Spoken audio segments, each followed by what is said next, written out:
Assalamualaikum warahmatullahi wabarakatuh. Saya Safia Mardia dari Biologi B 2021 dengan NIM 1308621066. Pada kesempatan kali ini, saya akan memaparkan materi mengenai nostoc. Topik yang akan saya bahas yaitu ada taksonomi, karakteristik, habitat, reproduksi, dan manfaat dari nostoc. Yang pertama itu taksonomi nostoc. Nostoc ini berasal dari kerajaan Bakteria dan merupakan filum Cyanobacteria. Untuk bangsanya itu Nostocales dan marganya itu nostoc. Di sini ada beberapa jenis nostoc yaitu nostoc common, nostoc muscorum, nostoc macrosporum, dan masih banyak jenis nostoc lainnya.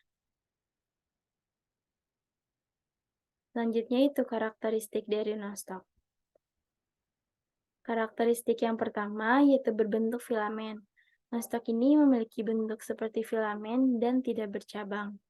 Yang kedua memiliki trikoma. Filamen tersebut merupakan rangkaian sel yang disebut trikoma. Yang ketiga memiliki lapisan pelindung. Setiap filamen ditutupi dengan subung mucilage yang merupakan lapisan pelindung bagi nostoc. Yang keempat yaitu hidup berkoloni. Bentuk koloni seperti berbentuk bola dengan ukuran, bentuk, tekstur, dan warna yang bervariasi. Yang kelima memiliki sel heterokista. Tiap satuan filamen terdapat sel heterokista yang berbentuk oval. Nah, sel heterokista ini memiliki fungsi sebagai fiksasi atau mengikat nitrogen. Pada gambar, yaitu yang berbentuk oval berwarna hijau muda. Yang terakhir yaitu nostoc dapat berbentuk makroskopis dan mikroskopis. Kalau pada gambar, yaitu contoh dari nostoc yang makroskopis dengan jenis nostoc common. Selanjutnya itu habitat dari nostoc. Nostoc ini habitatnya di air tawar, payau, dan air laut, dan juga dapat ditemukan pada permukaan yang terendam air, dinding pot tanaman air, dan di selokan yang terendam air.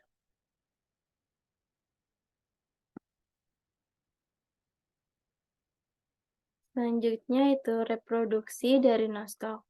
Nostoc ini dapat bereproduksi secara vegetatif ataupun aseksual.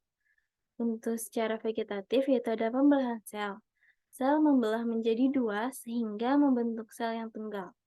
Pada generasi sel membelah dan tidak saling terpisah, sehingga nantinya akan membentuk individu baru. Yang kedua ada fragmentasi. Nah, fragmentasi ini menggunakan homogonium. Homogonium ini adalah filamen yang pendek dan bebas. Homogonium ini terbentuk ketika filamen putus untuk mempertahankan selubung gelatin sehingga trikoma baru dikembangkan di dalam koloni. Bisa juga terjadi pemutusan filamen pada bagian heterokista. Nah, mereka membelah dan berkecambah menjadi filamen baru. Untuk yang secara aseksual, dengan pembentukan spora istirahat atau yang dikenal sebagai akinet. Spora ini membesar dan menebal karena penimbunan zat makanan. Dalam kondisi yang menguntungkan untuk nostoc, mereka akan berkecambah atau berkembang untuk membuat filamen baru.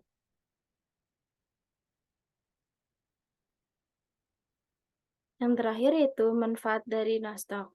Yang pertama itu hidup sebagai plankton sebagai makanan ikan alami. Yang kedua bersimbiosis dengan tumbuhan lainnya, seperti ujung akar dengan paku air. Yang ketiga, nostoc mampu memfiksasi N2 dan udara sehingga dapat membantu penyediaan nitrogen yang digunakan untuk pertumbuhan tumbuhan air. Yang keempat, nostoc common dimakan sebagai salad karena dapat menurunkan kadar glukosa darah. Dan yang terakhir, yaitu nostoc flagelliform, dikenal sebagai fat choy, ini digunakan sebagai sayuran di negara Cina. Berikut adalah daftar pustaka yang saya gunakan. Sekian pemaparan materi mengenai nostoc. Semoga bermanfaat.